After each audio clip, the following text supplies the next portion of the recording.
ఒక అతిపెద్ద అడవిలో ఒక రిసార్ట్ ఉంది అని మాకు ఒక ఇన్ఫర్మేషన్ వచ్చింది. ఆ ఇన్ఫర్మేషన్ బట్టి మేము అక్కడికి వెళ్ళి చూద్దాము అని వెళ్ళాము. అప్పుడు వెళ్ళిన తర్వాత మాకేం జరిగిందో మీరే చూడండి.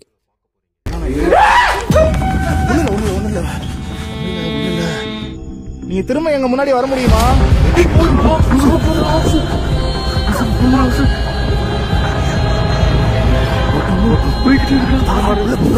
சீக்கிரம் சீக்கிரம் பின்னாடி நிக்காத, தொலைஞ்சிடாதீங்க யாரும்.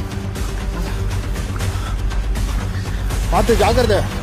அப்படியே ఈ రిసార్ట్‌కి టూరిస్ట్ వాళ్ళు విజిట్ చేసినప్పుడు ఒక్కొక్కరికి ఒక్కొక్కలాగా ఎక్స్‌పీరియన్స్ జరిగింది. అది ఎలా అంటే ఫ్యామిలీ వెళ్ళినప్పుడు ఒక పిల్లోడు తప్పిపోవడము అలా జరిగింది. తర్వాత ఒక శవంగా కూడా కానీ ఆ ఫారెస్ట్‌లో వెతికితే పోలీసులు దొరకలేదు.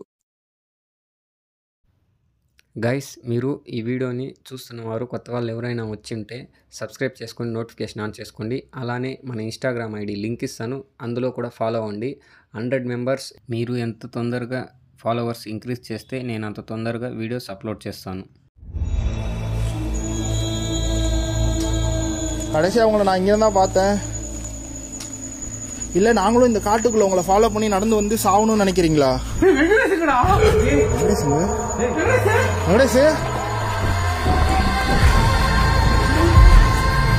ఆ అడవిలో తప్పిపోయిన ఒక అతను మాత్రం అక్కడి నుంచి తప్పించుకొని వచ్చేశాడు. అతను చెప్పిన ఇన్ఫర్మేషన్ బట్టి జరిగిందంటే అక్కడ ఒక మనిషి, విచిత్రమైన మనిషి ఒకరు ఉన్నారంట ఆ అడవి లోపల.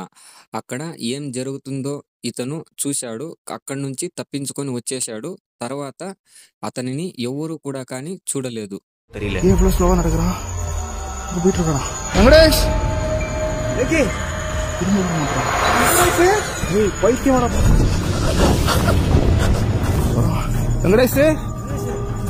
நான் பேசுறது கேட்கலையா? இந்த மாதிரிதான் இப்படிதான் தொலைறாங்க. இந்த மாதிரிதான் இந்த ரிசார்ட்ல இருந்தவங்க தொலைஞ்சிருக்காங்க போல இருக்கு. நான் பேசுறது அவனுக்கு கேட்கவே இல்லை. கூப்பிட போயிட்டு இருக்கு. அவனை பாத்துக்கிட்டே இருங்க, அவனை ஃபாலோ பண்ணுவோம் எங்க போறான்னு. ఇక్కడ మేము అక్కడ వీడియోస్ ఎక్స్‌ప్లోర్ చేస్తున్నప్పుడు చాలా విచిత్రంగా సౌండ్స్ అయితే వస్తున్నాయి. కానీ వెంకటేష్ కూడా ఇలానే మైండ్ మారి వెళ్ళిపోతున్నాడు. ఇక్కడ హిప్నాటిజం చేసే దయ్యాలు ఉన్నాయి అని అనుకోవచ్చు.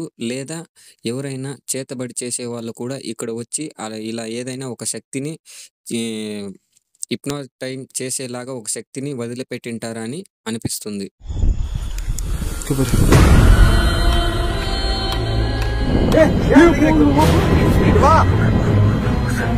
ஹலோ,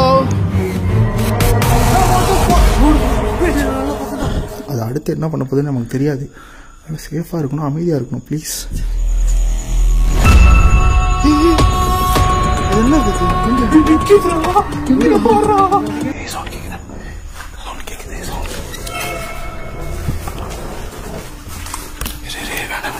வேணாண்டா, பின்னாடி வா.